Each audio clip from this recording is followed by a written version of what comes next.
Well, we are here, I think. We'll attempt this one.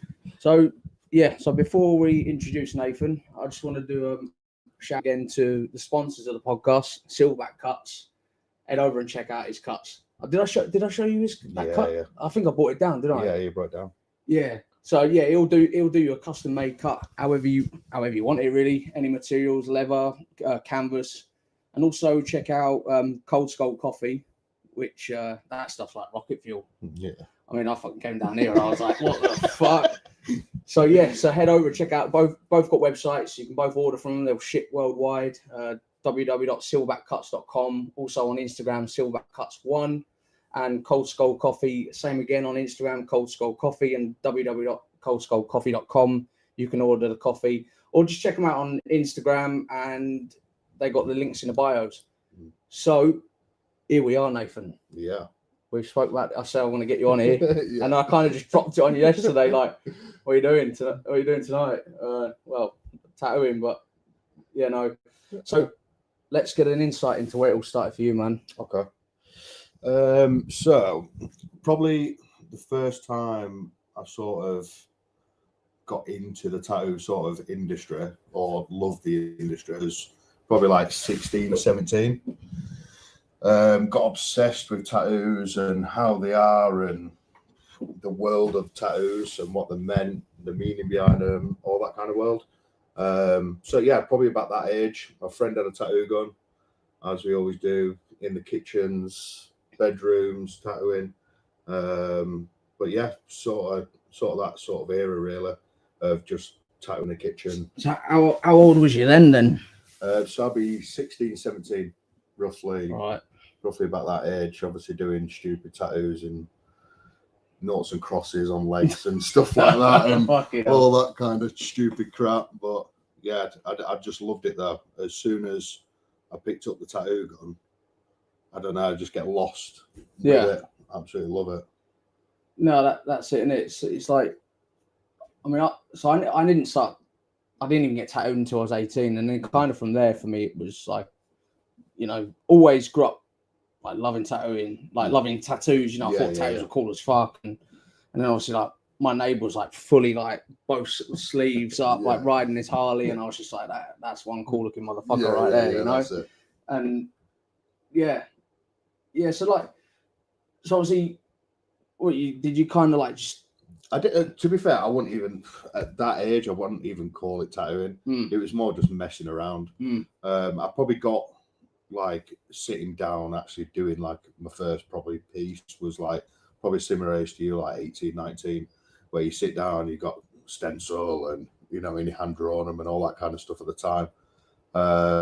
So I was probably more 18, 19 age when I first bought my first like cheap gun and went from there and sort of tried it out properly, you know what I mean, instead of just messing around in the kitchen, getting infections and all that kind of rubbish as you do back in the day. But yeah, probably when I really got into it, you're probably like 18, 19. Yeah, that's it. I mean, like for me, like I must have been 22, 23 when I first picked up a machine. And I mean, I did what, obviously, you know, I didn't go the conventional way. You know, I didn't go the probably more so the correct way of getting an apprenticeship, and that not that there's, I mean, it's probably more so the respected way of going down, getting an apprenticeship, you know, doing serving your time in studio. I think the modern way is that people are just going out and buying machines off of eBay, off of like Killer Ink or Barber DTS or anything like that, and obviously teaching yourself. And you know, I mean, I bought a cheap machine, regretted it. Worst thing I did was buying a cheap coil machine, and just put me off straight away. I think if I'd have invested some money properly, machine, you know, when I was like 20, like say 22, 23 years old, I probably wouldn't have stopped. Yeah. I got put off massively just because the machine just wouldn't lay a line. Yeah. It just wouldn't lay us. Bounced everywhere. Yeah. You just couldn't even get it in the skin. I mean, you know, obviously I know that lack of knowledge and not being able to stretch the skin correctly and everything. But these modern day machines, you know, these new rotaries. Yeah, well, it just makes everything so much simpler and easier and stuff like that. But there's still something about the old coil machines, Yeah. you know, where it's back to the old school way, and I do believe that they are better. Don't get me wrong, I use a rotary machine, and just for the most simple and easier way of tattooing, easy to clean, easy to set up. It's just faster. When you've got a back-to-back day, it's obviously needed, you know what I mean? Yeah. So it's a lot easier. And not just that, like for hygiene, like being able to just, I mean, you can get tubes that will take a cartridge needle for a coil. But I think for coils, like, it's a skill set on its own, just to be able to tune them. Yeah, just set them up properly. Just tuning them, and that's like massive respect to the lads that ran just with coils. And you know, I mean, it is because they do say that, like, if you're able to build and tune a coil correctly, it will outperform a rotary. Yeah. You know, and I think obviously a lot of, like, obviously my last podcast with Darren. I mean, Darren's you watched that podcast, and Darren's been tattooing 40 plus years. You know, and like he says I use a rotary now. He said, you know, you've got some people that are very loyal to the coil is what the saying is. To the coil, But like he was saying, like, he's doing like 12, 13-hour days. Yeah. You know, I mean, holding on, and you know, hopefully some of the lads that do get to tune into this that are tattooists, you know, that'll know, like, holding a coil machine for that long. I mean, I think longest I've done with a coil was 8-9 hours, and the weight, like the vibrations through your hands, white finger galore. Like pulling on the back, you know what I mean, not like just having to tilting it all, and it's but yeah, I mean, there is something pure about a coil. 100%. I think it's just not anything sort of old fashioned, you know what I mean? I'm into more me old fashioned everything, really. It's just proper engineering, where, I don't know, these new machines, don't get me wrong, they're brilliant, you know what I mean? They chuck some great lines out, they're good for shadings and everything, you know what I mean? And you can spend some serious money on them. But there's just something about the old school way. There's just, I don't know, it's back to the old way. Sometimes it's better. Don't get me wrong, I use a rotary every day, and it's a great machine. But yeah, the coil is it's definitely the best way. Yeah. For convenience, obviously rotary is the way, I think. Yeah, I think so. And I mean, you know, I mean, I've still got like my first, what I would consider presentable entry level coil machines, and you know, they're an imitation of the Mickey Sharp machines, and you know, it's like they're equally as expensive as rotaries. You know, it's and then obviously like trying to learn like about like the differences in the coils. So you got like your 10 wraps, you got your 8 wraps, you got, you know, you've got all these different size like short coils, and then you got custom made ones, and it's like it definitely is an art form just on its own. 100%, but like how much tattooing have you done with coils? I wouldn't say, I'd probably say 20%. Out of the whole period time I've been tattooing, probably 20%. And then obviously the rotary machines come onto the scene. They was really expensive at the start, when they sort of popped out and they came onto the market, really. And I jumped over quite quick, just because of the convenience. It was just literally easy to set up and just go with. And it was more, you could use it more like I'd use drawing a pen, really, you know what I mean? So it was a lot easier to pick up and work with. And obviously when you're learning, you know what I mean, you want it to be as easy as possible, really. So yeah, I'd say 20% probably at the start. So I did about a year, and I think what I spent probably half of that time was just fighting the fact that, like, you take ages tuning the machine for that piece you're going to do, or as in you get it out of the box, you know, you've wiped it all down, even though you've already wiped it when you put it away, and even though it's already bagged up, because obviously you want to get into the habit of keeping everything clean. And then it just doesn't run right. You know, and then you're taking off the contact, and you're cleaning it, and then you clean, like, you got your bit of sandpaper, and you're cleaning off the grub around the springs, and it's like, for me, I was just, and then I got onto my Cheyenne, and then that thing is just a game changer. It's just a game changer. It's It's a nice machine. Yeah. So like, kind of, how often was you tattooing at the beginning? At the beginning, probably once or twice a week. Yeah. Nothing major. Obviously, I was working full time, so obviously you couldn't back then. I couldn't see a future in I could survive and live on tattooing because obviously I wasn't there and my levels wasn't there. So it was more of a practice stage, once or twice a week. Friends, family, that are willing to let me tattoo. Really tattoo me on leg if I could. Fake skins. I'm obviously not keen on the old fake skin. It's fucking hard, isn't It's horrible. It's absolutely horrendous. It's definitely good discipline for like muscles Yeah. in your hand. You know, like discipline in the hand and like running straight lines, things like that. It's great. It's great for obviously like running your lines and your circles and obviously what you start learning with and stuff like that. It's great for that. But I prefer, or what I think most people do, prefer obviously real skin. It's just obviously a lot easier. I find it goes into the skin nice, and well, if you've got nice skin, you get some rough skin in the studio sometimes, and it's hard to tattoo, and sometimes you have to tell them to go away and moisturize for a couple of weeks to come back, and it's hard, but it's fake skin. I'm not.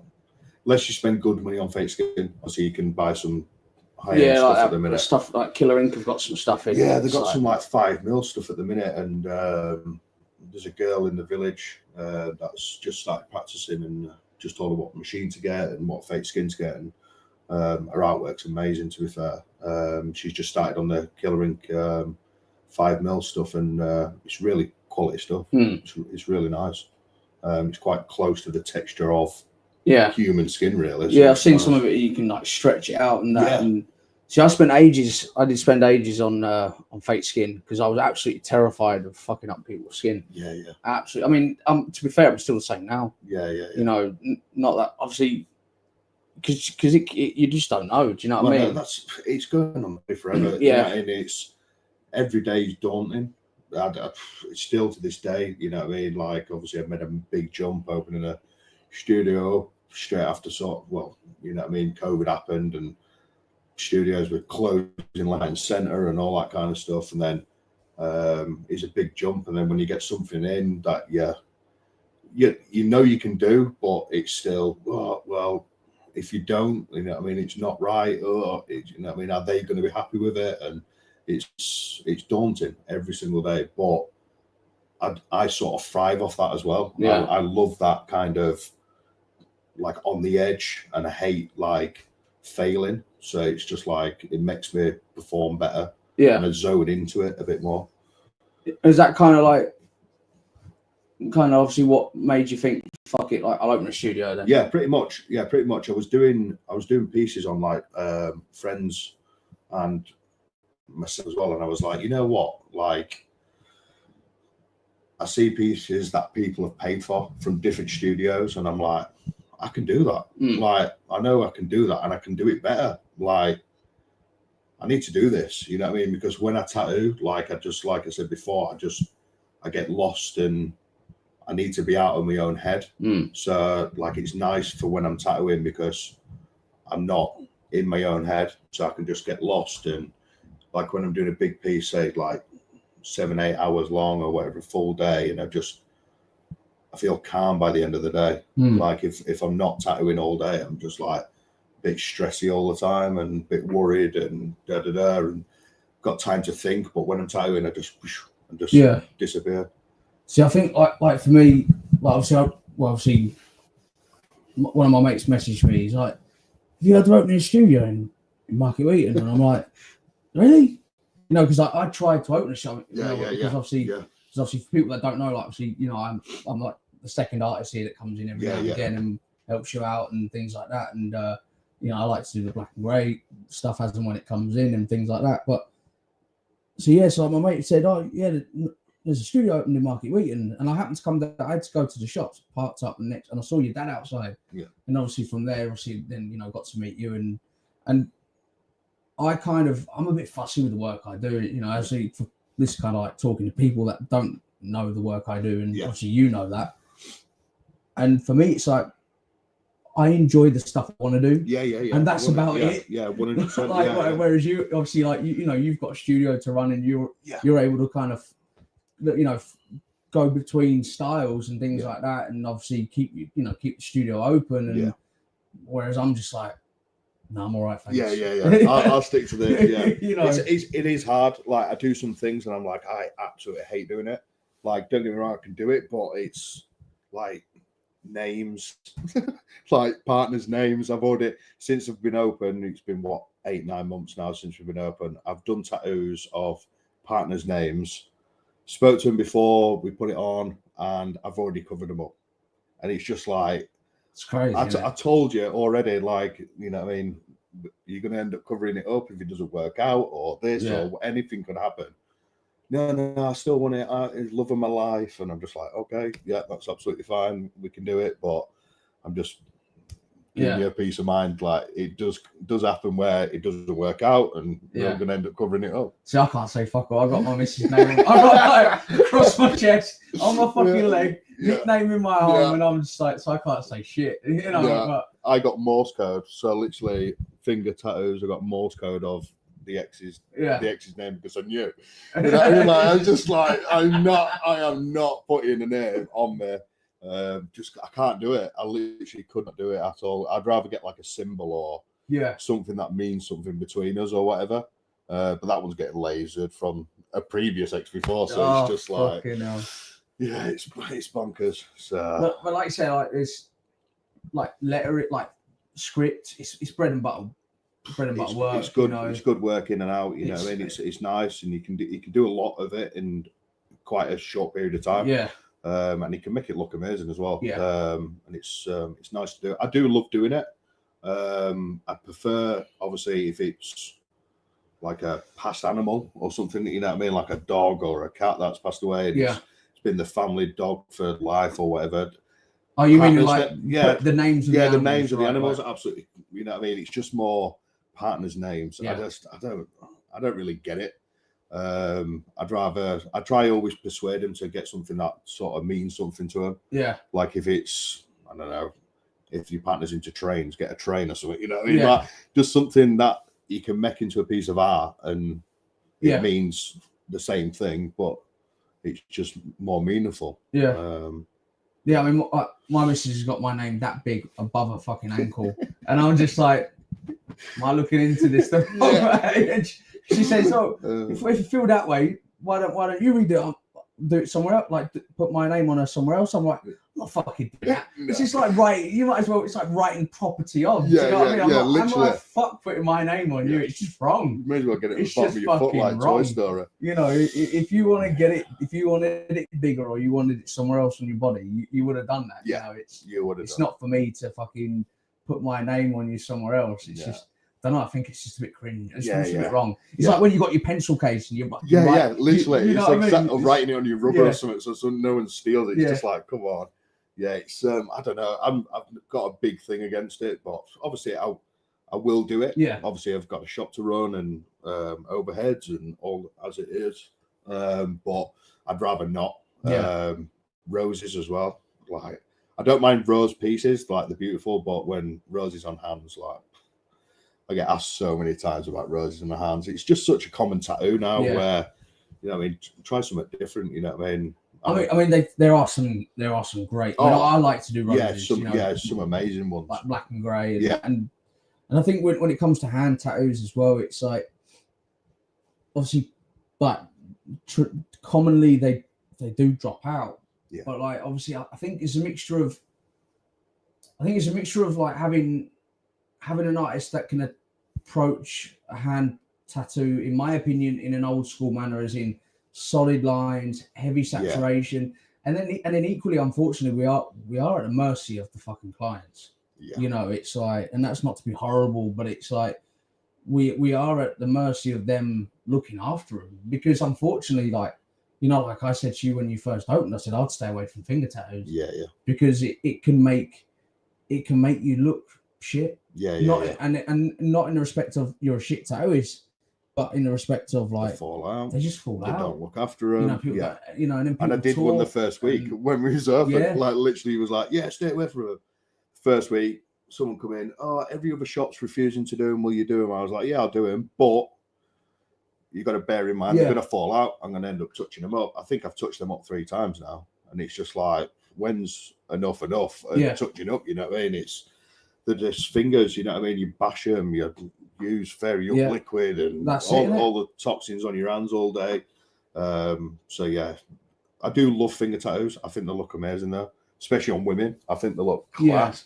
But like you say, you do have to get him in there, and you know what I mean? They have to look after him. And like you say, we are the mercy of the client, because as soon as they leave the studio, they could fall over, graze everything apart, and it's just I mean, there probably is like there probably are artists out there that can absolutely get them in solid first time, and their clients are like proper aware, like not so much proper aware that they just like understand. They know that, like but like I know studios that won't do them. Oh yeah. I mean, I actually know studios that are like no.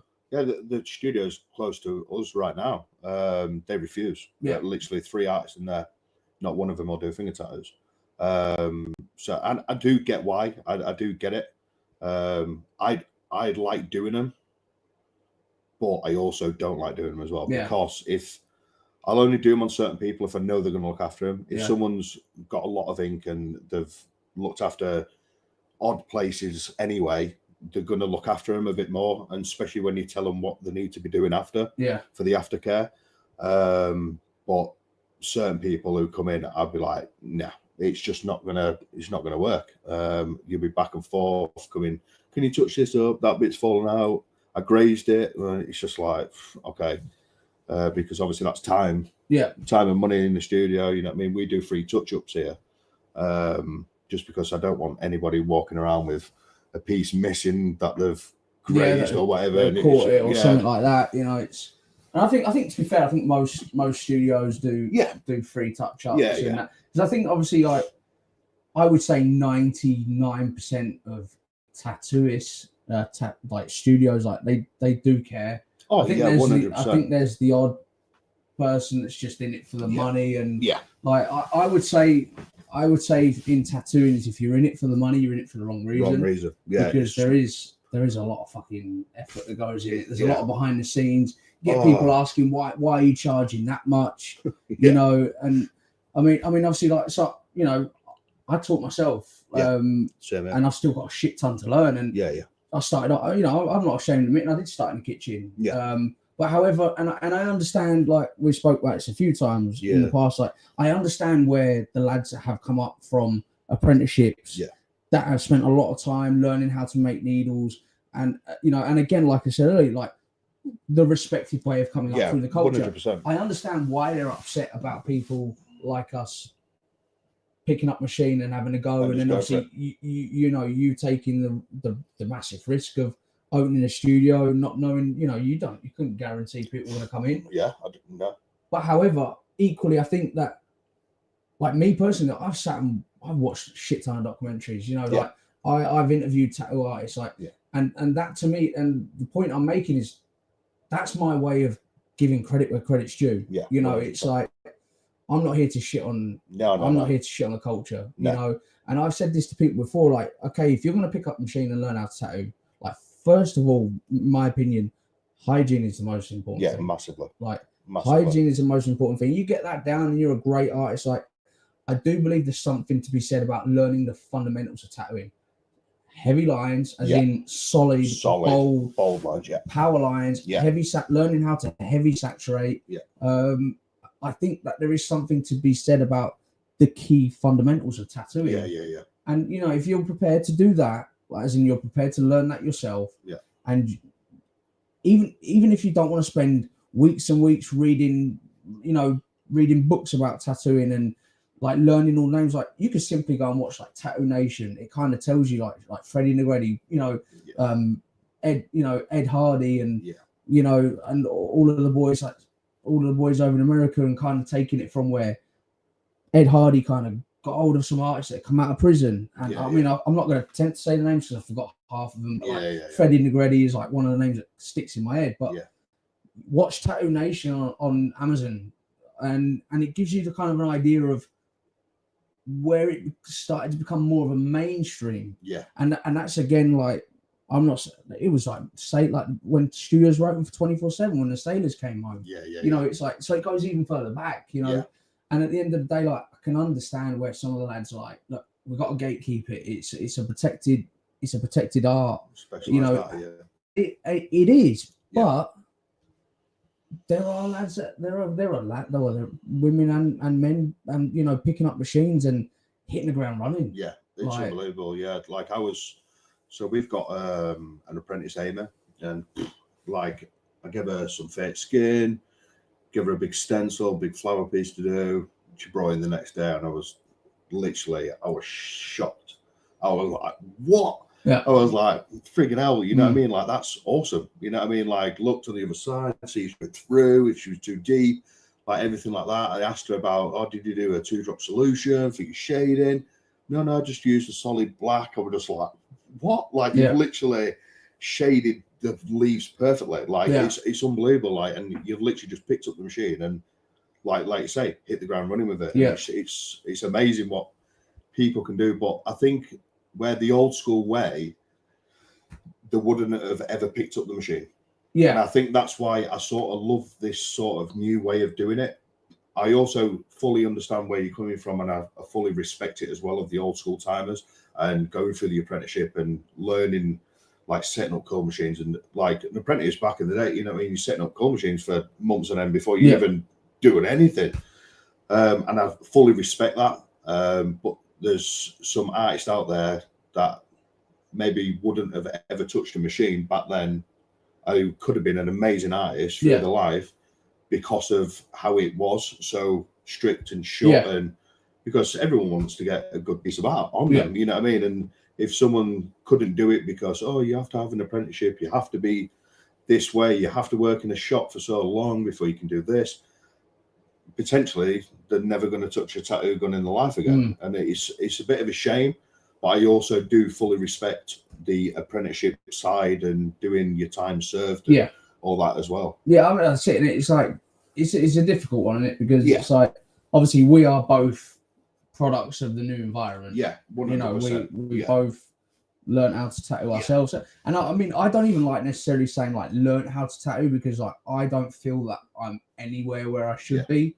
You know, I think there's so much more to learn. I think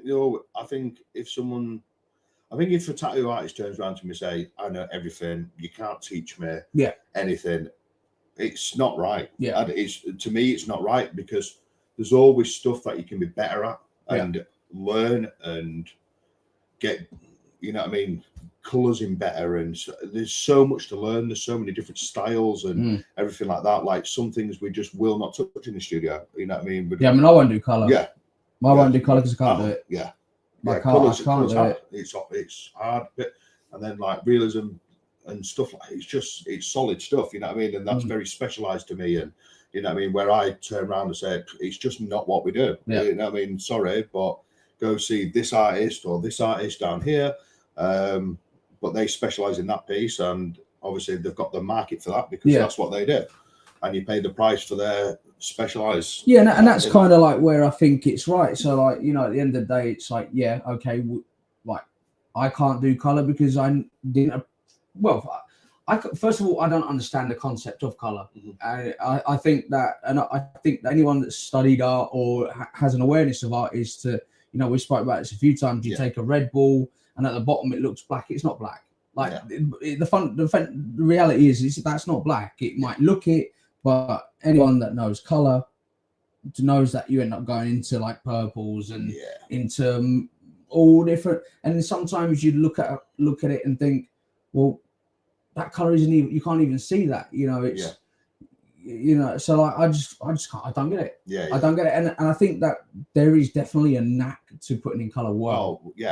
Putting it in right as well. That's gonna last. You know what I mean? I see some pieces coming in through the door, and can you do anything with this? And I'm just like, not really. Like they're literally just piled the color into your arm, and it's just that's what it is now. You know what I mean? And it's getting it and turning it around from there. But yeah, it's an art form itself. It literally is. Oh, definitely. And I think, you know, and that's where I think, like, for me and I think for you, like, I had no problem saying go see Joe Blogs. Yeah. Like, 100%. I mean, how many people were we pointed towards Vesso? Oh, you know, for like color. Yeah, like, a lot of people come in for like a bird with like a waterfoil effect and water, you know what I mean, water droplet effects and stuff like that. And you know what I mean, Vesso, that's his niche. You know what I mean, and that's what he specializes and he's really good at. So yeah, I don't even know. A lot of people have come in and asked for certain pieces that I'm not comfortable doing. No, you're not comfortable doing. Obviously, Amy's still practicing through and stuff like that. Using me pretty much as a canvas at the minute. Yeah, what's she like? 4 pieces? Yeah, she's like 4 pieces on real skin deep now, I think. But yeah, it's good stuff. And I still haven't even finished a bit on the back of your leg. Like, we designed a full back piece and we're like, we'll get to it. We'll fucking get to back. it. Yeah. Full yoga back and even put a line in the end. Fucking hell. No, but it's going to look cool. Yeah, it'll look good. It'll look good. Can't wait to get it done, to be fair. Full Gotham City on it. It'll be fucking cool. It'll be awesome. Yeah, it'll be good. But that's just it, though. You know, I think, and like kind of going back to how I can understand like where the lads and lasses that have done their, you know, served their time, the 20 plus 30 years deep into their career. It's like, I get it. Oh yeah. But like, not every one of us home-taught artists, self-taught artists are shitting on the industry. Like, I'm personally prepared to point people to artists that I think, 100%. You know, and it's like, well, I think if you're prepared to kind of learn the history of tattooing, like, and like say watch watching documentary isn't being in the studio for free for 3 years time, 3 years and not getting paid, and I like I said, do respect that, but if I'm willing to learn the culture, like, you know, read the books, watch the documentaries, interview other artists, you know, I think kind of. I feel like I kind of earned my space in the industry. Not that I've earned respect from other artists, because I feel that I have got so, you know, I'm nowhere near. But like, I'm an honest tattooist. Like, I'll go like, you know, I'll go, that needs to be better. This needs to be better. You know, fucking hell, I wish I didn't do that like that. But I will never take on work that I really feel I can't do, because I think it's disrespectful. Yeah, well, you take something on that you're not comfortable doing. I don't think you could even start it. I don't think you should start it, shall I say, because you've already got the doubt in your mind of doing the piece. I've done that a good 20, 30 times in this studio, where I know I wouldn't be comfortable. I know you wouldn't be comfortable. So you point them into the direction of the people who, that's their world. That's what they do. That's their day-to-day, every single day. That's what they specialize in. And I think if you took it on, like you say, I think it is literally disrespect to the person. I'm just going, I need the money. Yeah. You know what I mean? I want the money. I can charge a full day, or I can charge 2 full days for that. Or there's the other means of, can you turn it around to something that, if they want to definitely get a tattoo in the studio, like I've had that before, where they've come in and go, I want someone to do it in here. Yeah. Okay, that's cool, but we're not comfortable doing this piece, but what about if we do it in black and grey? And let's switch it around, put some whites in there, and you know what I mean, and change it to stuff that we're comfortable doing. And that's happened before, where, you know what I mean, Josh, a prime example with the bottom arm. Yeah. He initially wanted colour in one of the faces, and obviously we sort of persuaded him, and he loved the idea, and he loved the piece at the end of end of it as well. Yeah, I think it was just kind of like, at the very least, you owe it, to be honest. 100%. And I think, obviously, it's, you know, at the end of the day, like I say, if you do take on a piece and you just can't do it justice. Like, really, all right, you've kept the lights on that day, but what's it going to do to the future? I think it takes one person down the road and looks at the art. Oh, when did you get that done? And people talk. And in a very small town that we live in. And that's why I've always said I don't ever want a bad tattoo to leave the studio. Yeah. Because obviously we're a new studio. You know what I mean? We're in a town that's never, ever had a tattoo studio before. and this town talks. It talks a lot. Everyone knows everyone's business. Everyone knows what's going on. And if you do a bad tattoo, it's only a matter of time before they release it out in the pub or whatever, and people start talking about it, and then they go, "Oh, have you seen that crap piece that you did on such and such?" And before you know it, why am I so quiet this month? Or why next month have I got hardly anything booked in?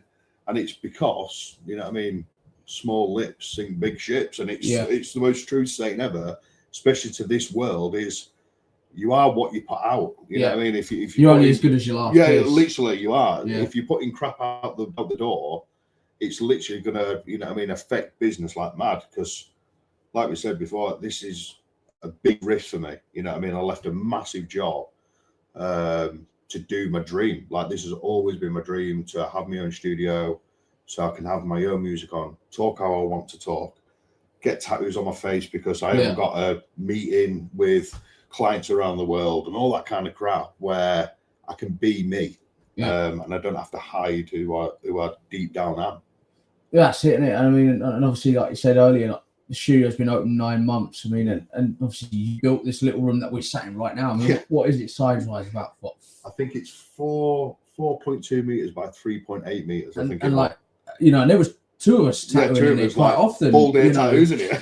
And then obviously, like, you doing that and then building next door, all on your own. Obviously, I'm, people that do watch the podcast know that I have a second job as well.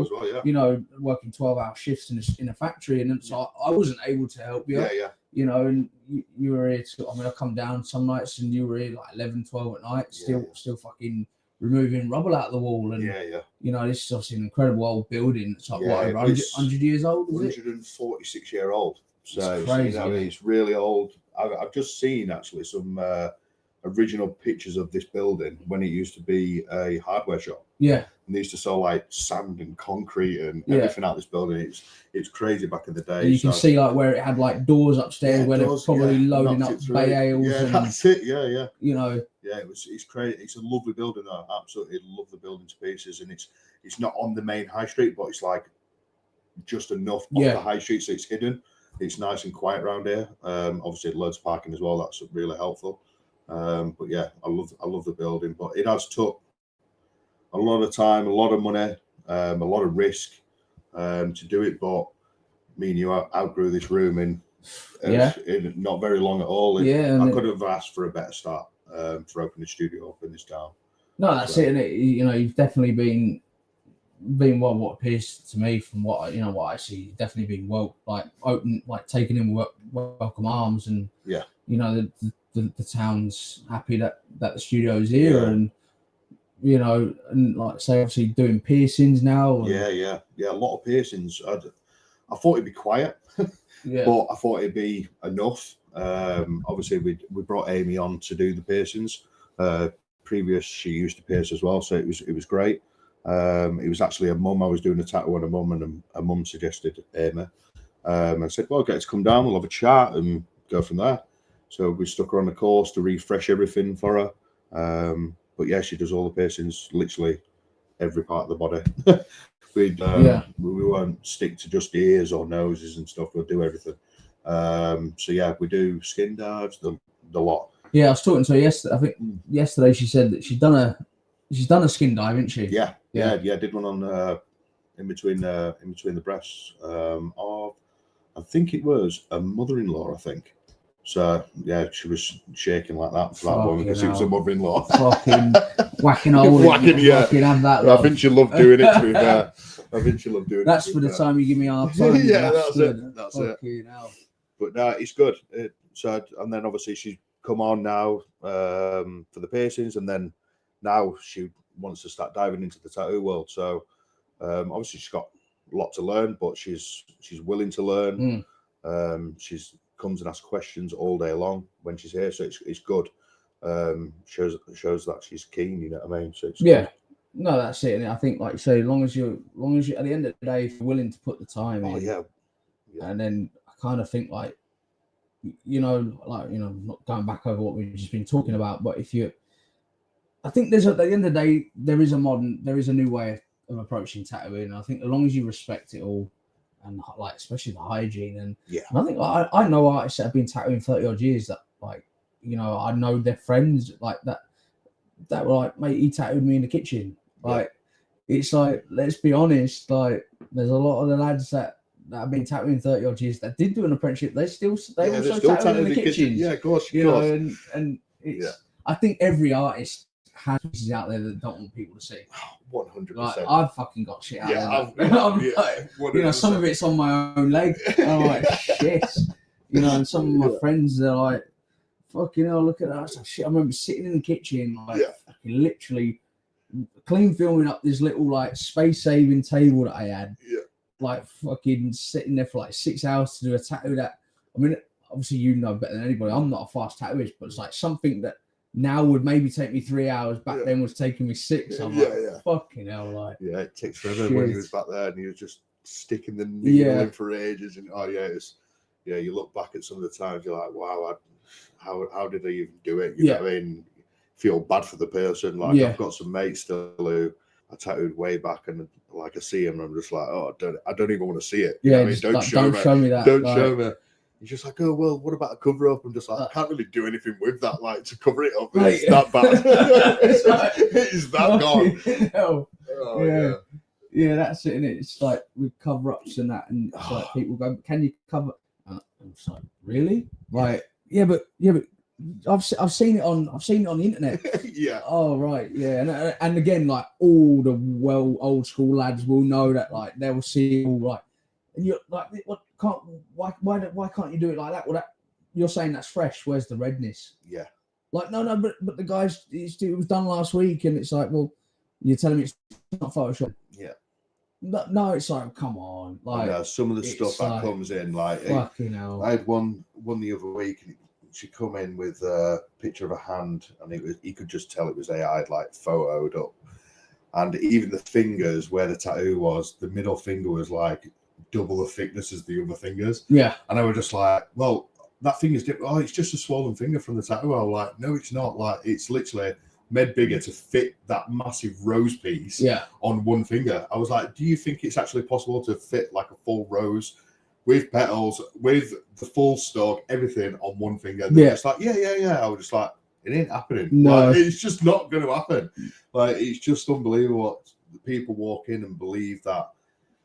And it's sort of one of the things that really pissed me off with the tattoo world, to be fair, is you see some of these like AI kind of images, and like you said, there's no redness, there's no swollenness, you can tell it's fake. You know what I mean? Like, 100%. You're just like, I think kind of like what I'm on about. I think maybe we're getting a bit mixed up in what I'm on about, but it's like a tattoo it's clearly been tattooed. Yeah.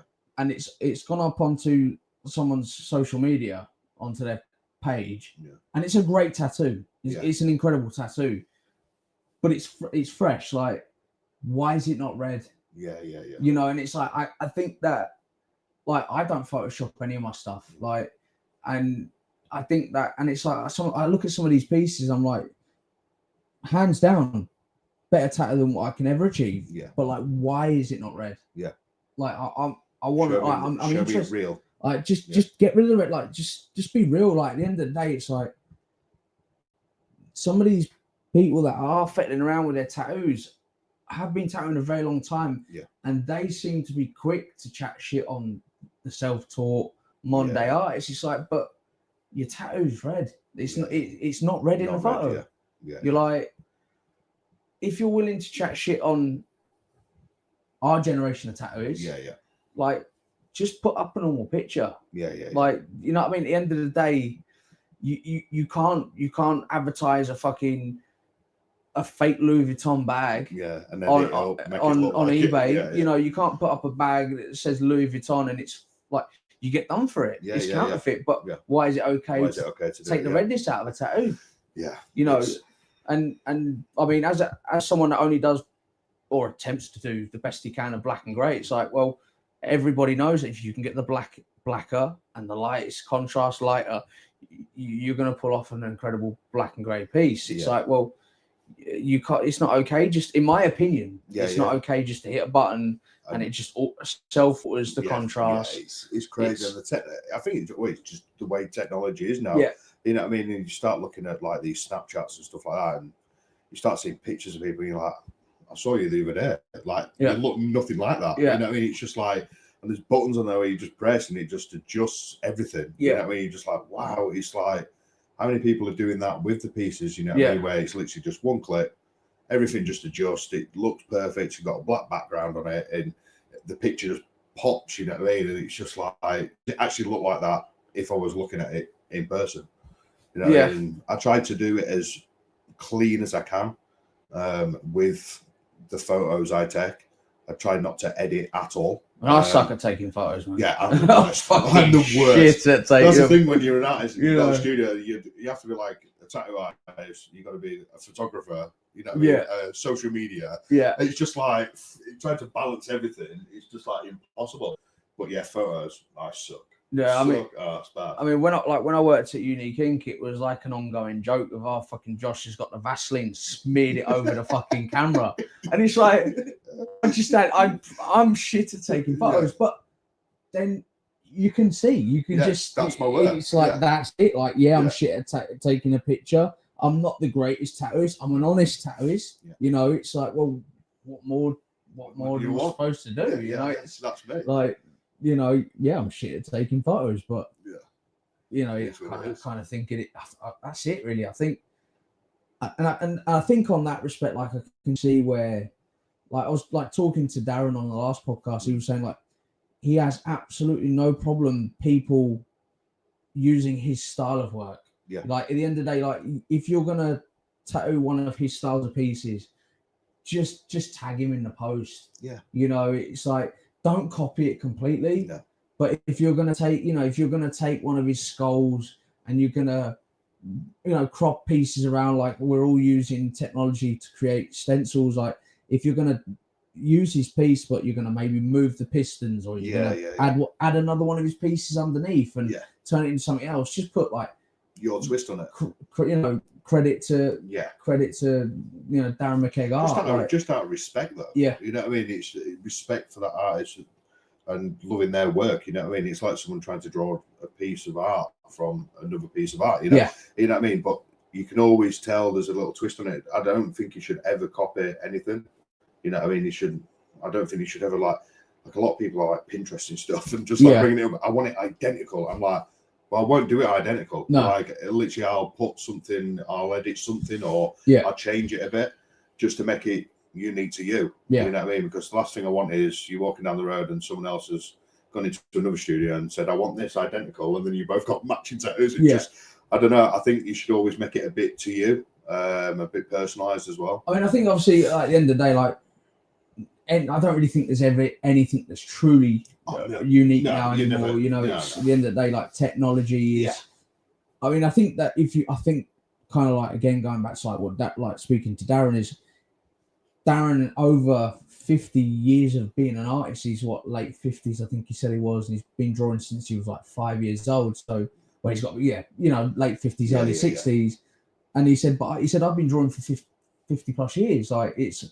Like, but it's taken that long for him to develop his own style, to be able to, because they're saying now that the average attention span on Instagram is like 1.7 seconds of you scrolling past, and to scroll past one of his pieces of work and know it's his, like that on its own is some incredible feat. And you know, and so I think he's earned the right to like say, you know, if you're going to use my piece, just give me a tag in it, you know, or if you're gonna. You know, it's because at the end of the day, like people are still going out and getting swallows and daggers, and you know that's never changed. That's never going to change. Will change. I don't think it'll ever change that. I mean, I think last convention we went to, York Tattoo Convention, and it's the bread and butter work. Like, I think most of the pieces on the tables were traditional stuff. Yeah, all traditional kind of like it was just sort of like flash tattoos, really. You know what I mean? Like one passes kind of stuff, and but I love that work. Yeah, I think like I think my style. But I think it's great when you see it on someone. Yeah, I love it. Obviously, that's why I got a dagger on the side of my head, like you did. Actually. But yeah, I love that kind of style of tattooing, and that's one thing I'll never stop with this studio is the walk-ins. Yeah. it's because when I was sort of growing up and I'd wake up some mornings, didn't have work or whatnot, wake up, I'm getting a tattoo today. Yeah. Walk to a studio or catch a bus to a studio like you used to and go in, I want a tattoo. What do you want? I don't know. Here's a book, look through, pick one out, get a tattoo. And I always want to keep that going. I'll never stop anyone sort of coming in, and I'll always try to get them in on the same day if I can. If not, obviously the next day. But yeah, I'll always want to keep that going. Just it reminds me of the old school way. I think, like we spoke before, like you won't book a full day like every day. And you'll stagger them so you can kind of keep that going. Just keep it going. I always try have most days I've just got people just randomly walking in. Obviously because I try to tell everyone in the town or friends and stuff like that I will always, the door will always be open. You can come in, talk about design, come up with a design, I'll try to design something for you, or pick something straight off the wall. Obviously I've got loads of stuff stuck up in the entrance where you can literally just rip it off the wall and come in, we'll stick it on your arm and tattoo away, let's go, you know what I mean? I love that whole idea of waking up, going out for a tattoo, and you come back with a tattoo. I used to love it when I was growing up. So see, I kind of like, I'm more like thinking like fucking, will that flow into that, and like the old So like for me it's just not, I respect like doing traditional work. I think it looks so simple, but I think the reality is it's so simple to fuck up. One line like done. More so that, do you know what I mean? Like one line out of place, it just looks horrendous. That's easy as fuck. It's just like a fucking triangle with a rectangle and another rectangle for a dagger. It's like no. Obviously the base of it is that. But however, one fucking wobbly line. One fucking where you haven't, where you haven't committed from A to B. And like you can fuck them up. Oh yeah, big time. Big time. I've seen a lot like coming in where, can you do anything like that? I'm just like, no. Like it literally, you either make the whole tattoo thicker, you know what I mean? Like, because the line's that bad, and it's literally like you say, one line. It can be like one of the ears or something like that, or one of the eye sockets for a skull, and it looks so out of place. It's unbelievable. That's it. I mean, for ages, like I'll only, again, like I've got nothing to hide. So for me, it was like I was able to fucking make some of my fucking iffy lines look better when I shaded. Like, that's the truth. Like, and again, like I've sat and watched podcasts and artists have said like lining is not my specialty. Like, there are artists that are absolutely booked up 18 months in advance and never go above a 5-round liner.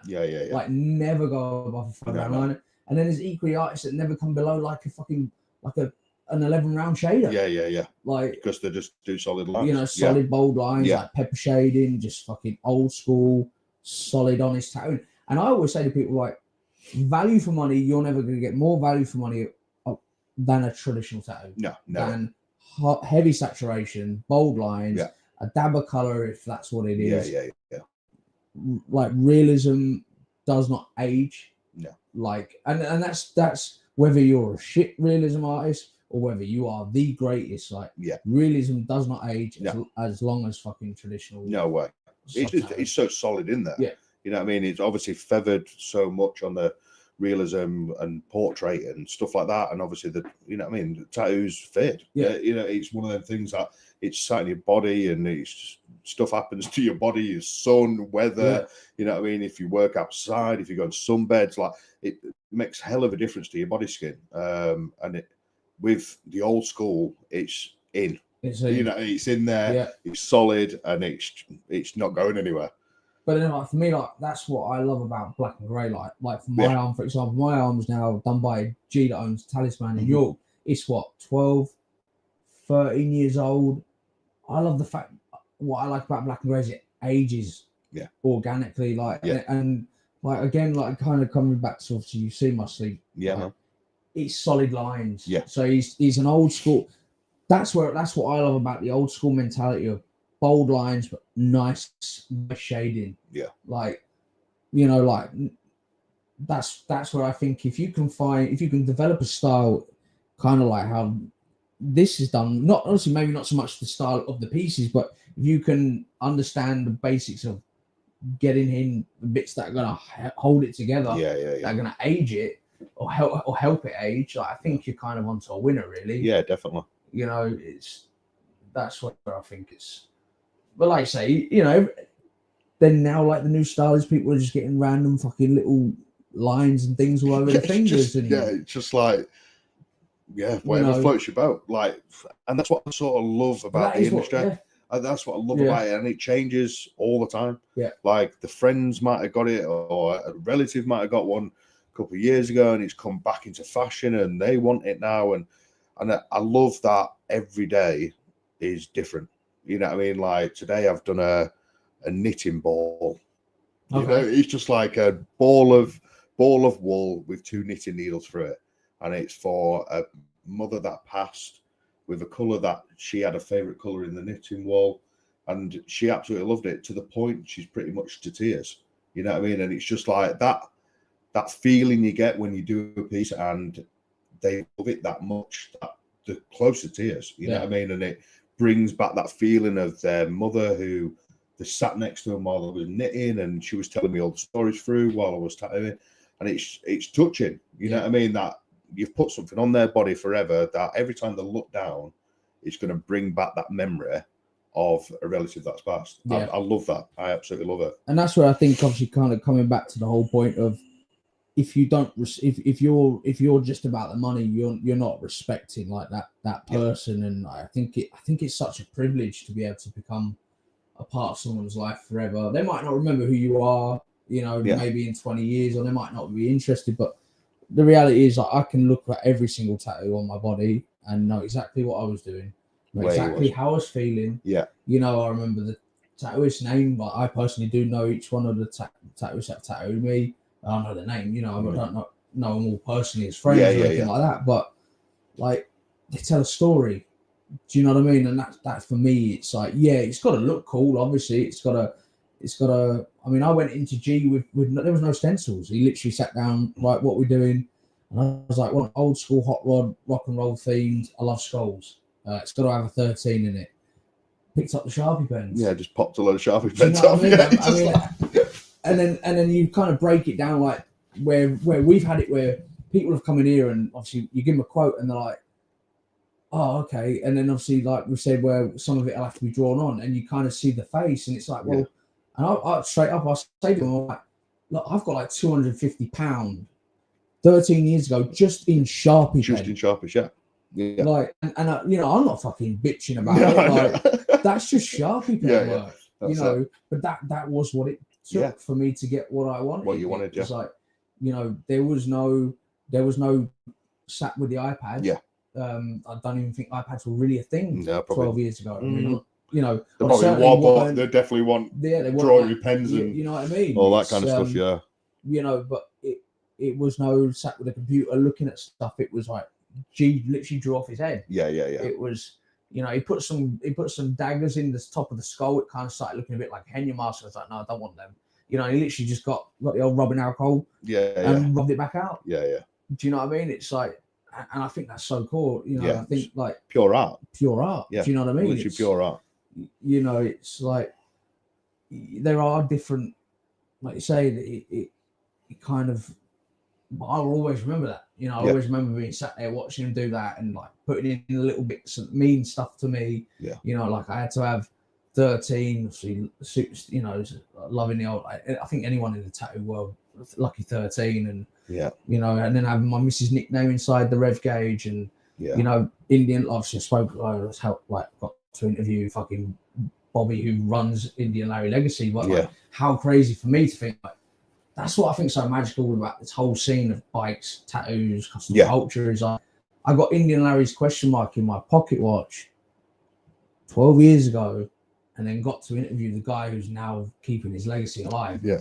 And, you know, kind of going back to like, I'm not an apprentice, gave up free time in the industry, but however, like I've served my time, I feel. And you love it as well. Yeah. You know what I mean? You can see when he did like Josh's arm, you know what I mean, in 4 days, and the love when that last day was Yeah. completed, you know what I mean? And you could see you just in your face, just like, yeah, that looks fucking mint. You know what I mean? Yeah, Like you it can, was the best I could do. yeah, and you just like, You it know? looks fucking awesome. And then you're like, what do you think there? I'm like, it's fucking mint. You know what I mean? Yeah. It just literally looked amazing. To the point is like, you know what I mean? That looks class. You know what I mean? I saw him a couple weeks ago, and he was just like, nerf look still. I was just like, yeah. I was like, it'll never change. Like, it literally, if anything, it's going to get better with time. You know what I mean? I like with the black and greys, it's just going to get better with time now, and that's always going to be on you. And he always says, best decision coming to us. You know what I mean? The little things like that for me are massive. Like, don't get me wrong, obviously you need money to survive, and obviously to run a shop and stuff like that. But I've always had the mindset, and like I said to you when I first sort of opened, is I want it to be feasible for people. I'd rather have people in my chair than not in my chair. If that means me taking a hit, it means me taking a hit. But for me, it's more therapy for myself. I'd rather be tattooing than not tattooing. So it's better for me as well, mentally, and just obviously keeping myself busy. So I try to be fair as much as I can with obviously paying for everything and keeping everything going. So I just try to be reasonable with people as well. That's one thing. Obviously, we've had quite a few people say, like, you know, where like why are, because obviously like a day rate is $350 a day, and you know they're like, well, that's all right, it's still like 500. It's like, well, like I don't feel that I'm worth £500 a day.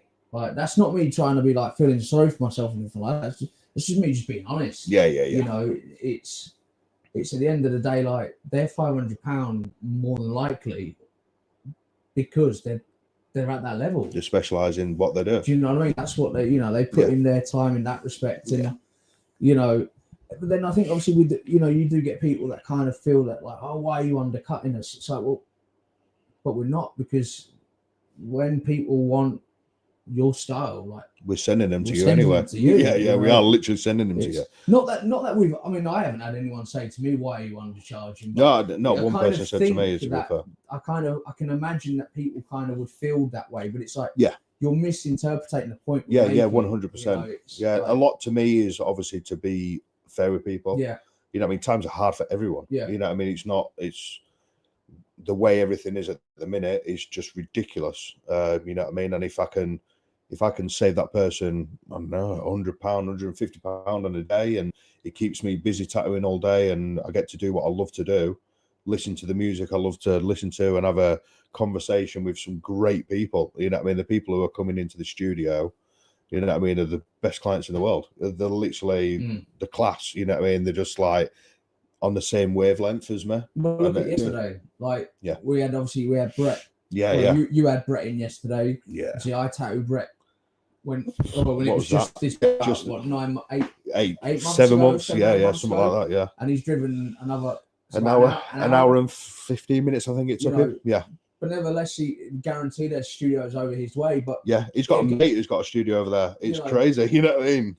It was obviously, he appreciated obviously he was absolutely buzzing that he'd won a day tattoo through Backwards Barn Jam that obviously Jake runs, and you know, you'd obviously offered up a day tattooing, and I did the piece on him, but it was the fact that he came back and then got tattooed by you. But it wasn't even just a normal bit, it was on the side of his face. You know what I mean? Like, to have that, you do one fuck up there, you know what I mean? You're living with it on your face for the rest of your life, you know what I mean? Obviously you don't want to fuck up any tattoo, but on the side of your face is a different ball game. And I spoke to him previously, like last week, and he rang me. He's like, am I okay to call you? I was like, yeah, cool. So he rang me on the night, and we had a conversation about what he wanted and all this, and he's just like, this is a really big thing for me. I'm having like pretty much like stressing about it. I was like, don't stress about it. I said, if I wasn't comfortable doing it, I would tell you. I'm that honest, where I'd be like, isn't me, don't want to do it. You know what I mean? I'd rather you go somewhere else. Or if Josh wanted to do it or whatever. And it was like, no, I've got 100% trust in your work. I'll follow your Instagram. He says the stuff that you're producing is exactly what I wanted. He's very much into his Nordic stuff. Obviously, the reason we called Nordic Inkk is I'm a big Viking fan, and Nordic ruins and stuff like that is what I sort of specialize in. And he had some ruins down his neck already. And then I designed a piece for the side of his face, and for him to come over and bring his missus with him, and she had tattoos as well. And then they both ended up walking out with piercings as well. It was just like a massive, you know what I mean, a day out for him, and it was an amazing day, absolutely amazing. And that's it. And I think kind of that's like proof in the pudding of like it's working, and it, you know, if you've got people traveling, and you know, obviously, and I mean, like the side of Brett said, that wasn't a full day tattooing, so he's not like he's coming to you because he's saving X amount of money, you know. He didn't even ask me for a price. You know like, I mean? He literally didn't ask me beforehand, didn't ask me on the day. Like, he would just come in to us, like, whatever. He is coming to get that tattoo on that day.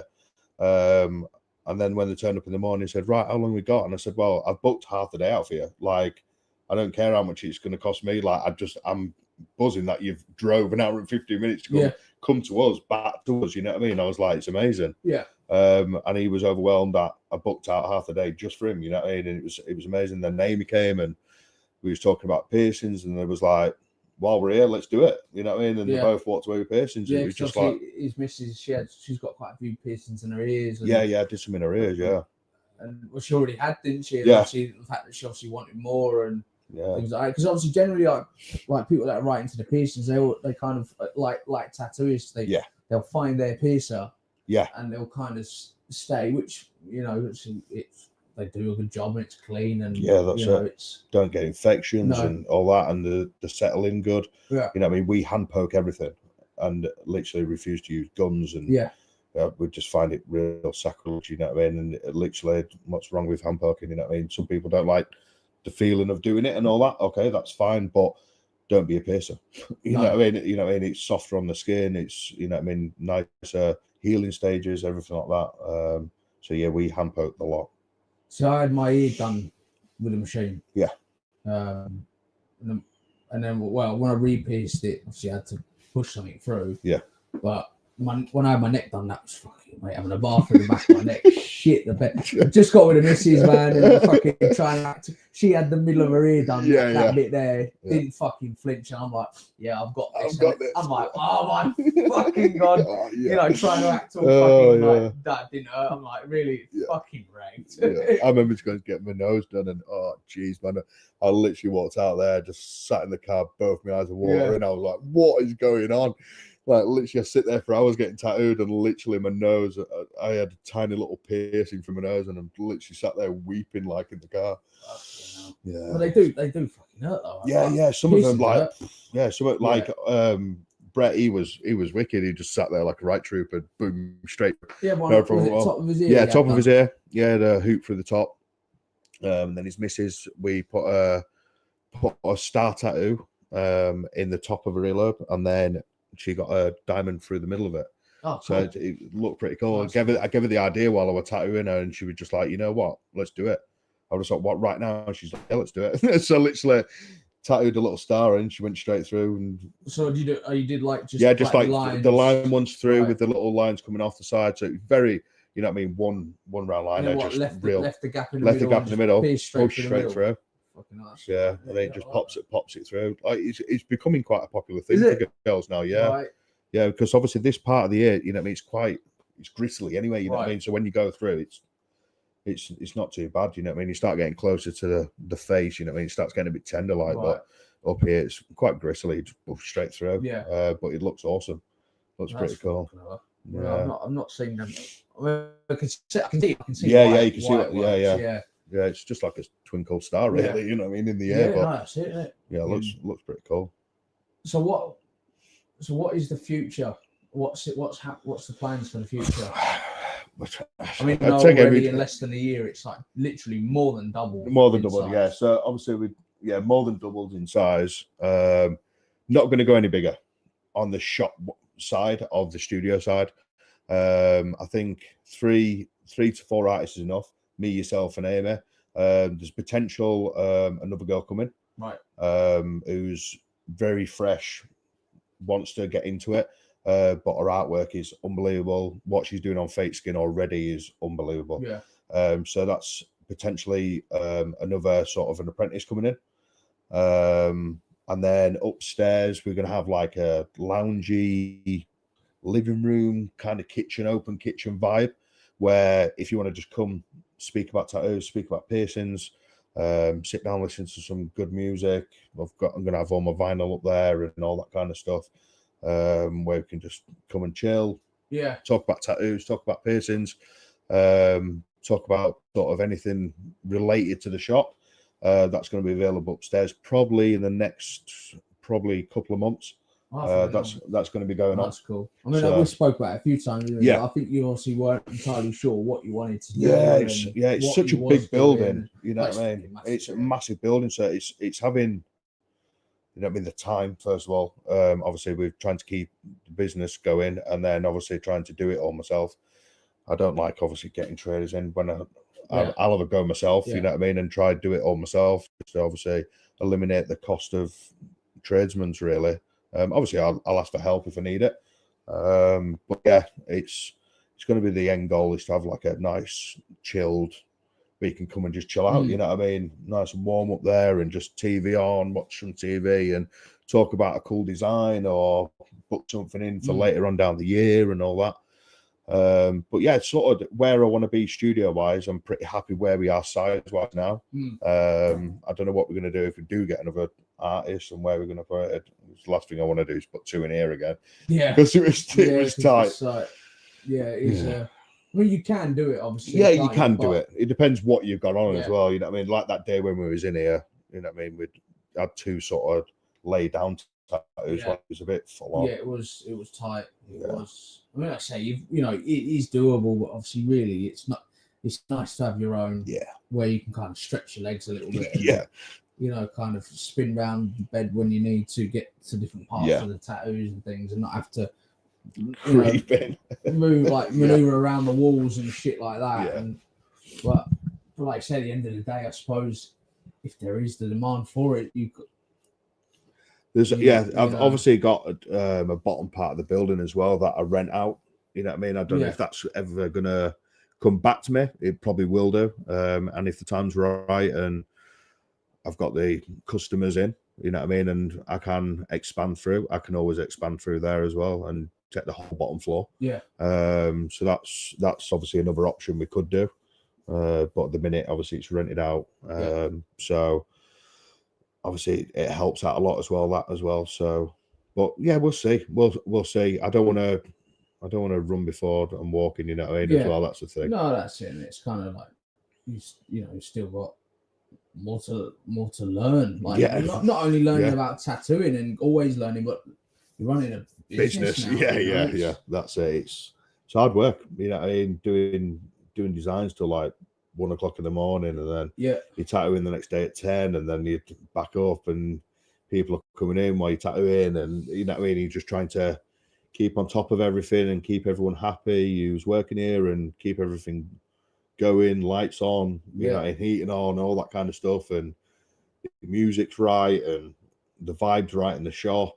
You know what I mean? You got to be in a sort of a good atmosphere yourself. You know what I mean? Yeah. So that's it. And it's like obviously when you're flat out and it's like, do you hire a receptionist? And then it's like, well, it's more like, where do you know what I mean? Where do you put the money? It's like, that's it. And then obviously you hire a receptionist and you got a salary to pay. Then all of a sudden you maybe start finding yourself thinking, well, actually, I really do need to take that tattoo on. Yeah. That you really and then you're doing stuff. You want to have done, and that's what I don't ever want to do. I'd rather battle through it. You know what I mean, and get to the point where if it does get to that point, you know what I mean. Obviously, we've got help obviously from yourself and Amy and stuff like that, and potentially another girl as well, where you know what I mean, they can all help and answer questions from clients that come through the door as well. You know what I mean? So it doesn't just have to be me.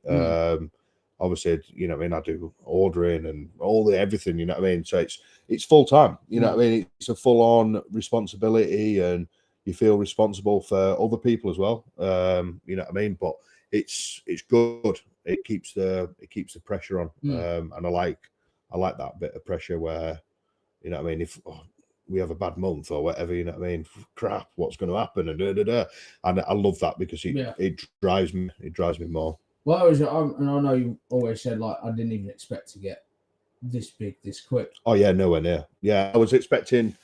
I gave myself at least 6 months in here, into this little room before I'd sort of expanded through. I always knew I wanted more room because I wanted the sort of reception separate from the tattoo room, just for more hygiene, really, than people just walking in. Yeah, you might be tattooing in between breasts or whatever, you know what I mean, and you got to keep the door locked and stuff like that. So it's one of them where I always wanted a separate room to do that anyway.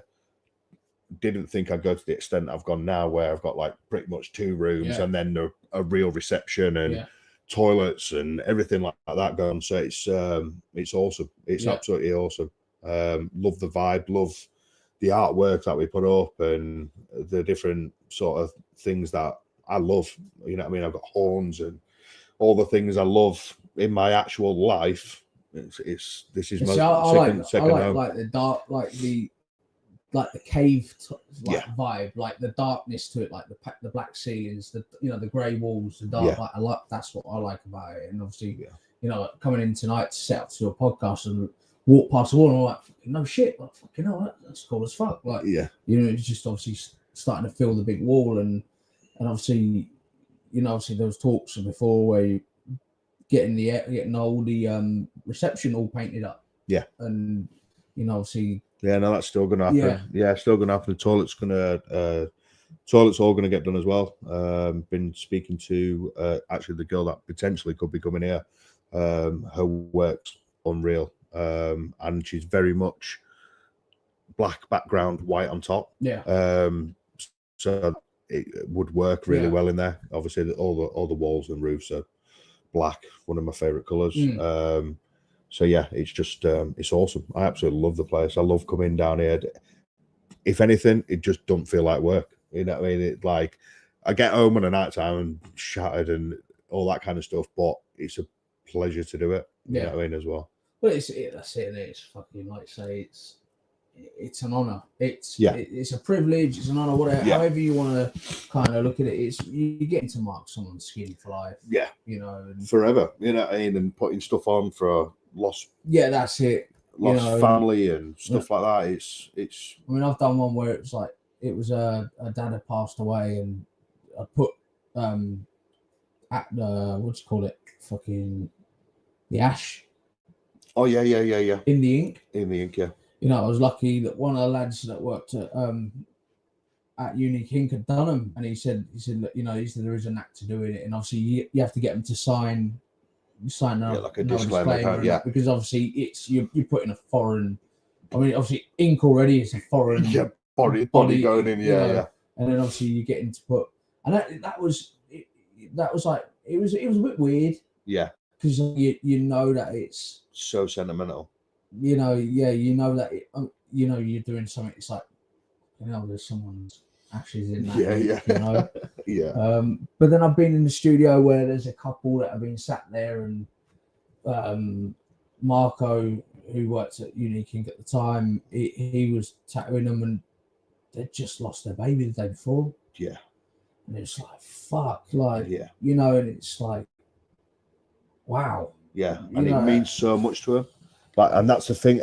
I think it adds a load more pressure. Yeah, you know what I mean. It adds so much. Like I did one the other week, and it was a dog that just passed, and he literally passed the day before, and I was just like, do you want like a bit of time? You know what I mean? Like, no, I need to do it right now. Like, you know what I mean? He's like, Ken with the paw print. You know what I mean? He's been his dog for like 16 years. You know what I mean? Like his wife's left him, and I was just like flipping heck. You mean like that dog was like your world? You know what I mean? Like literally, it was your partner, really. And it literally the whole way through the tattoo, like pretty much, it was so emotional. You know what I mean? It was just like it meant so much, but it makes you. I don't know. It sort of makes you want to do the best you can. It's a proper privilege. It really is. Because like I say, it's you're helping them through through whatever's going on in Hard life. times. You Yeah. know, it's Yeah. And also, it's equally as cool to give someone a tattoo that they just thinks cool. Yeah. Yeah. You Yeah. know, Yeah. it's like, Yeah. is there any Definitely. meaning behind it? No. No, I just Like, love it. okay, you know, Yeah. like my fucking cousin's got wire tattooed across his chest with a question mark, and I'm like, why? He says exactly. He Yeah. says everyone goes in, like you were saying earlier, you know, everyone goes and gets a bird's name or their partner's name across the fucking chest. He says, why? Yeah. Yeah. It's Yeah. like, Just like, yeah. Why not? all right. Yeah. You know, fair enough. Yeah, it's great. Yeah, I love it. Like I love traveling to different places and finding a studio, just like a random studio. Like I've just been to Slovakia, and you know what I mean, the most random trip ever. Like me and my friend Lee went. It was just random booking. Just literally went there, found a tattoo shop on the first day. I was like, I'm going there. And Lee was like, you can't just get a tattoo in a different country. I was like, why not? Like there are tattoo collectors. That's yeah, called like tattoo literally collectors. amazing. I went in, looked at the work, and it was amazing work. The studio was beautiful as well. And they didn't speak a word of English. Like it was really hard, get it going. But showed them what I wanted. Got this Karma piece. Yeah, actually. I remember coming back with it. Obviously a big believer in Karma and stuff. So, and I showed it her. She laughed her head off and couldn't say anything else to me because. Yeah. And she said, yeah, tomorrow. Showed me the day on the calendar. Went down, got tattooed, couple of hours. See you later. And I went back to Lee, and he was just, I can't believe you've just got a tattoo like in Slovakia. You know what I mean? We're only here for 3 days, and you've sat down and got a tattoo. I was like, well, yeah, I'll always remember where I got it. Yeah, you know what I mean? Exactly. It tells us. So what is it? What is it you think? Like Lee was like, is it in the respect of can't believe you? Is it because he like the brain's thinking Slovakia dodgy tattoos, or because like you hear it a lot? Yeah. Like oh fucking hell, they're not training that. It's like, no, that ain't the fucking. That's not the reality. No, it's definitely not the reality at all. Like I think you can always tell when you walk into a studio, especially if you're just doing a random walk into the door. If you're just walking in and obviously there's crap everywhere and it doesn't look clean and stuff like that. But I walked in there, I was like, this place is, you know what I mean? It's way up there. Like, the guy, there was an artist in there, I forgot his name now. I've started following him on Instagram actually. But the piece he was doing was unbelievable. You know what I mean? Like, it was amazing work. Obviously, the thing I was wanting was more of a sort of a flash in and out kind of tattoo. Didn't really have the time. Was doing a lot more activities over there, really. But so I think it was more just the randomness of going and getting a tattoo just at a studio like you don't know nothing about and you just turned up. I think it was that shocked him, really. Yeah, because like I've seen pieces coming back from like Lanzarote and Ibiza and all that, and it, like everyone that everyone I've spoke to that I've got them, they're like, oh, the artists are shit. Oh, the fucking it's all dropped out, and I'd never go and get a tattoo. I don't know what they're doing. It's like, hang on a minute. Like, in my opinion, the only thing they've done wrong is tattooed you when you were drunk. Yeah, like that's 100% they shouldn't have done that. Yeah, I said, but apart from that, like, they didn't tell you to go swimming. No, they didn't tell you to go sit on the beach. Yeah. Like, you've gone in and get tattoo drunk. Yeah. You've then gone and jumped straight into a chlorine-infested swimming pool. Yeah. Or straight into the sea when the tattoo is not even hours old. Yeah. Like, and then you come back to them chatting shit. Yeah. Where he's probably a really good artist. Very good artist. You know what I mean? And the stuff they're going in and getting, you know what I mean, is the most ridiculous, stupid little things. And the group of girls who are getting Magaluf. Yeah, Magaluf on, like a pair of tits, or you know what I mean, the most stupidest little fine line like thing, and they wonder why half of it's fallen out. You know what I mean? You've literally drunk your whole body in weight of alcohol. You've been sat in a swimming pool all day in chlorine. You know what I mean? Like, what do you expect? Like, literally, what do you expect? Yeah. And then they come over here and like, oh, can I have a drink before? No. Like, I will literally not tattoo you if I can even tell that you've been drinking, or I can smell alcohol. No, it's not happening. Like, because we have to put up with it. Yeah. You know what I mean? It's hard. Yeah, that was one thing. Like, and when I was at Nordic Inkk, like how Josh and all the lads said that work there, like in the summer that place just gets fucking hammered. And they, there's obviously people coming on holiday, and they're coming upstairs and they're just like shit can't even, faced. yeah, can't even Can I walk get up a the stairs. tattoo? Like, can I get a tattoo? And like, and like, you know, some of them get a bit upset when you say no. Yeah. You know, and like how they, because say some days that in the summer like that, fucking literally a big percentage of walking people trying to get tattoos were drunk. Yeah, It's yeah, like, yeah. No, No. You know, and oh yeah, well, I'll pay you extra. No, you know, and it's not worth the license. That's no. you know what I mean. It's really not worth the license. You know what I mean. And they seem quite on it around here for the license wise, and it's good. You know what I mean. It's good that they have that standard of, you know what I mean, do random spot checks, come in, check you, make sure everything's in place. And because, you know what I mean, the last thing you want to be doing is running a dodgy studio. No. You know what I mean? It's not good.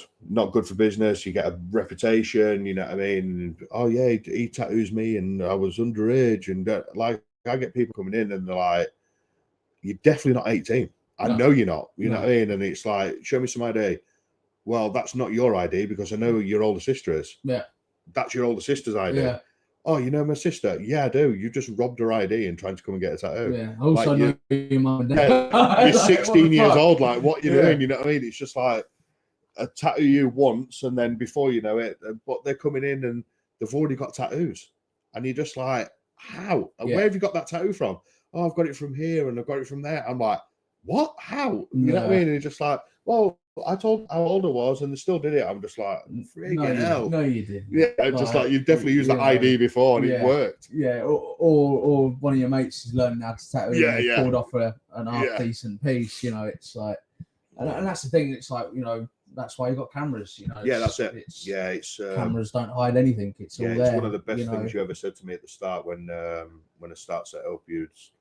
You said it, and I was like, "Oh yeah, that actually makes proper sense." You just need to. I'm so happy I did it. You know? So happy I did it because the stuff that since we've only been open, you know what I mean, 8 or 9 months now, and the stuff that's happened already. You know what I mean? He's like, "Wow, I'm so happy I'm covered." You know what I mean? Like if that ever comes back, and you know what I mean, and it's just like. Oh, you mean like in the amount of tattoos you've done? Yeah, the amount of tattoos and some of the things that have happened in here. You know what I mean? Like we had.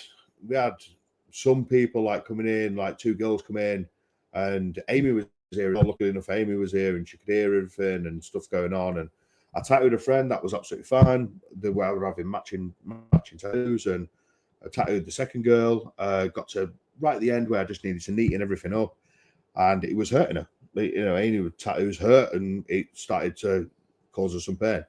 I said, "All right. 5 minutes, you know what I mean? Let your body rest, have some sweets, you know what I mean? Like bring yourself round, all that kind of stuff." Started tapping again, and then she just like started screaming at the top of her voice. The door was wide open, getting some fresh air in here for her. And then I was like, right, we'll leave it, you know what I mean? Like a couple of minutes, let you settle, you know what I mean? Like we need to finish this, you know what I mean? And then started again, and then she goes, "I do not consent for you touching my body." Oh, I remember you saying just about like, this. what? You're like, but you have. Yeah, I was like literally signed the paperwork. Like, you signed the paperwork, and there's a camera up there, and you're doing all this. Like, literally, I don't know what you're on about. And she was like, "I do not consent you touching my body." I was just like, okay. Amy come running in, just like, "Everything all right?" I'm just like, well, yeah, but she's just gone into absolute hysterics in here. Like, what? She sat through, you know what I mean, and finished it. And to be fair, at the end, she was like, "I'm so sorry about that." Yeah. You know, and I just went into just like, emotional, like gone. You know what I mean? It was just like, no worries. You know what I mean? It's absolutely fine. Like I've seen it all before. And, you know what I mean? It happens, and your body's just freaked out. You know what I mean? She absolutely loves it. Saw her the other day, and she was just like, "Oh yeah, like look how it's healed." I was just like, "Yeah, great." You know what I mean? Absolutely perfect. But that screaming at the end, you can't be doing that. You know what I mean? Fuck, yeah, like what the hell? If anybody was outside, like thinking, they'd be like, "What the hell's going on in here?" I mean, I'm thinking that like when the white's going like, 8 hours, I don't consent. You know, that's what I'm not gonna fucking shout it. You know, fucking hell, like get off me. Yeah, it was unbelievable. But yeah, it was funny times. But yeah, you just get some mad stuff going on. You know what I mean? And some of the women and stuff like that. It's just like, yeah. But yeah, I'm so happy from the start. You told me, get a camera in. You're fully covered. Everything's on record, you know what I mean, and everything's. Well, there. Actually, I just fucking heard like you hear horror stories. You're like, no shit, you know. So you watch podcast. I watch fucking shit ton of podcasts with tattooists. And, you do hear the stories. It's like, yeah, best thing you do is put a camera in, nothing to hide. It's all there. Yeah. You know, in case anything happens. I mean, I've had it where someone's picked the tattoo. You know, just like dates. Like he'd give him the iPad. He's scrolling through, picks the tattoo, but he's scrolled through shit tons of fonts. Put the tattoo on. Obviously, you always send them to the mirror, make sure they're happy with it. Yeah. Yep, happy days. Tattooed it, and he wanted a line through it, which was weird. Yeah. But each their own. Like he wanted this line through the middle of the tattoo. He'd gone home, and then next thing, about 8 hours later, like it literally was like a random time. He messaged like, "Mate, you've done the date wrong." I'm like, how the fuck have I done the date wrong? Yeah, you told me the date. Like you told me the date. I put it in the iPad. I handed you the iPad. You scrolled through it, and like how? Like no, you've done the date wrong. And obviously, I tried to repair it, and I say tried. He had a line through the middle of the whole date. How you did, You know, I think it was a 1, and it was supposed to be a 4. Oh yeah. It's like, how the fuck do you turn it? Yeah, you can't. You know, because you're gonna bring it through, through the line that you've put through the middle of it, and that was the only time I've ever had a weird situation with a tattoo. And again, it's like, mate, it's clearly your fault. Yeah, like, yeah. You know, that's why I handed you the iPad. Yeah, that's why I double check. Obviously, especially with dates. Yeah, dates are a big thing. So obviously, they usually send me over Instagram or Facebook or whatever. Obviously, the dates they want. And then obviously design it for them, send it over to them. I've got a message back saying, yeah, that's exactly what I want. Okay, cool. And then on the day, I went in here, obviously on the camera, right, is this exactly what you want? Are the dates right? Are the names all spelled properly? Yeah, okay, cool, let's go. If they agree with that, I've got backup on backup on backup. That it's your problem, not my problem. Yeah, exactly. You know, if you put the 21st and it's the 22nd, what else can I do? I don't know their date of birth. You know, it's mad. But yeah, some of the things that go in, you know, I remember the second week we was here, and the old woman who came in, she was 92 years old. I'd never ever forget it, and it's the maddest thing that ever happened in here, to be fair. And I was at the back desk over here doing some designs, and the door opened, and then the door shut like instantly. I was like, what the hell? So I jumped around, and she was an old woman. I was like, hi, yeah, can I help you? Yeah, I want to get a tattoo coloured in. I was like, all right, okay. So I turned around. I said, right, I just grabbed my pad, turned back round, and the trousers and everything was on the floor. And I'm like, what is going on? And she had a full octopus down there, like literally full octopus, tentacles down the legs, but the mouth of the octopus was down there. I am fucking. And I was just like, I was like, what is going on? So I was like, what are you doing? She just like, oh, I always wanted it. My husband passed away, and so I got it, but my artist passed away, and he couldn't colour it in. Can you colour it in? You're the 7th studio I've been to. I was like, I'm really sorry, but I can't. Like, you know what I mean? There's too much going on down there for me to do all this, and yeah, it's one of them that I didn't do, but yeah, it was. I was so shocked. I had a guy again back up fucking at Nordic Inkk. He says to me, oh, can you do reworks? And I'm like, yeah, I could do a rework, mate. He said, well, it depends what. First of all, I said, it depends what it is. Yeah. And literally, there must have been sat in the reception. There's an artist that worked. The reception was one of the stations is kind of raised up from the floor, so it's in a corner. It's raised up, and the reception's around. It's like the building's like 300-400. Yeah, it's older now. For like in the shambles, you know. Anyway, so it's full of people, and the next thing I say, oh well, let's have a look at it, mate. And he starts unbuttoning his trousers. I'm like. Where is this? You know, and he's like, oh, and as he's unbuttoning his trousers and starts pulling down, he goes, oh, that's on my pubic bone. I was like, mate, I don't know. I'm like, no. Yeah. And the other lad just starts laughing. He's like, I'll do it. Yeah. He's like, mate, I did a dick last week. I'm like, fuck no. He says, yeah. He says, I'm like, no. He says, mate, so I charged him like fucking triple the amount. Yeah. It's the one it. I'm like, no. Yeah. No, I'll do it. You know what I mean? It wouldn't bother me. No, mate. It won't bother me. I've done some weird places, weird places, but yeah, she was way past the line for me. Like I just way past the line. I was just like, you're 92-year-old man. I'm not colouring in an octopus the size that's probably going to take me 3 days to colour in, Oh, all down there. You know, I was like, No, yes, thank I'm you. fresh open, but I'm not doing that. No. It's just not going on. no. Could you just imagine though? Door opens. It was the 92-year-old woman sat there. You're at the end of the bed, tattooing away. Like, yeah. shit, no. Yeah, what is going on in this studio? No. It was crazy. And to be fair, the octopus was great work. Like, it was really good. Oh, so you looked that close? Yeah, I looked at it, yeah, of course, you have to, man. You're there going, but, all right. It was there, you know what I mean? It was just literally, there's no missing it at all. Oh, no. But it was solid lines, like real good work. I was like, fair play, the artist was good. Yeah. But colouring that, like, you know what I mean? To get all the different colours into the octopus, I was like, No. nah, it's just not going to happen. For me, like, I'm just not interested in doing areas like that. Yeah, like, you don't male like or female. Yeah, I'm you don't just like like, no, it's Yeah. like there are artists out there that'll do it and Yeah. they'll do a great job, but like, no. Yeah. Like, for me, it's like legs, arms, torso, chest, back. you know. Yeah. But like privates, no, thank you. Like, what? Why? Like, why would you want it? Like, each to their own, but like, Yeah. no. Yeah, I've always wanted one, to be fair. Well, you can fucking Yeah, don't look yeah, at me. yeah. Don't fucking smile at me. I can't get Amy to do it, can I? Fucking No chance. No way. No, Yeah. you're going. I'll have to do it somewhere else myself. for that, mate. Yeah. Do it Fucking myself. hell, you sat there like, Yeah, like trying to get over my belly to do it. oh, mate, yeah, trying to Yeah, move the gut, yeah, forgot to get in with the tattoo gun. No, No, I'll probably that's leave it, it, to be mate. fair. No, I won't be doing it for you. No. You go. Uh, But yeah, mate. Yeah. So I think we've yeah, cool. put the world to right, and well, Yeah. not that we put the world to right. I think it's been great to talk about. Obviously, well, to be fair, it's shit we talk about all the time anyway. Yeah. It's day to But, day, you know, innit? to obviously get you onto a podcast, and Yeah. obviously people want to find you. How do they find you? Instagram, Facebook, Nordic Inkk, double K on the end. Double K. Double K. So I just liked it with the double K. I think it stood out a bit Yeah. more. And just stuck with it, really. So yeah, just Nordic Inkk, double K.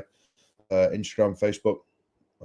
Obviously it'll be tagged on the video as well. Yeah, we'll tag but it on the old podcast. Send us a message, and we'll reply back and see what we can do for you. Yeah, that's it, innit? And obviously just say, even if just follow the work and Follow work, and see appreciate what we're doing, all the likes and all that kind of stuff. No, it's good. It's good. It's and again, like, not even a year, and Yeah, it's amazing. I couldn't have asked for a better start.